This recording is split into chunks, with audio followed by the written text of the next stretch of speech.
এই রান্নাটা হয়ে গেলেই সবাইকে ডেকে খেতে বসিয়ে দেবা বৌমা। আচ্ছা মা, ঠিক আছে।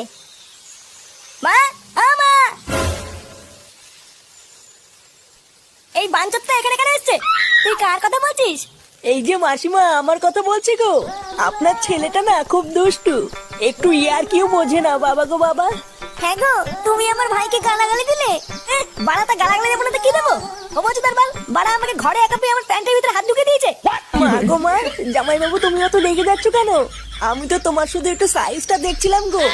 কি ছিল হোম তার বাল? বাড়ি গিয়ে বাবার সাইজ দেখবি যা। কি সব উল্টো পাল্টা কথা বলছিস তুই? যা বলেছি ঠিকই বলেছি। লেওরা আজকে প্যান্টের ভিতরে হাত ঢুকে দিচ্ছে, কালকে তো বলবে হালকা করে পুঙাও মেরে দাও। এই কি হয়েছে রে? এত চেঁচামেচি কিসের? দেখুন না মেশামশাই, মা গো মা, আপনার ছেলে একটু ইয়ার কিউ বোঝে না। ওটাই আর কি ছিল বাঞ্চদ? দেখেছেন তো কিভাবে বলছে। দেখো মা, আমি কিন্তু বলে দিচ্ছি, এই চুদির ভাই যদি বাড়িতে থাকে আমি কিন্তু বাড়ি থাকবো না, বলে দিলাম। চোরে বাচ্চা, তুই ঘর থেকে বেরিয়ে যা। আমরা কোনো কাজকর্মের বেলায় নেই, কোনো রোজগার পাতি নেই, আবার বড় বড় কথা। ও বাড়া, মায়ের থেকে মাসির দরদ বেশি, তাই তো? বাড়া এখন তো দেখছি আমার থেকে এই বাড়িতে হোমোচোদার দাম বেশি। লেওনা যেদিন এই হোমোচোদারা তোমার ধুতির ভিতরে হাত ঢুকিয়ে নেয়ানারি করবে সেদিন বুঝবা বালের এই বাড়িতে আমার কোনো দামই নেই।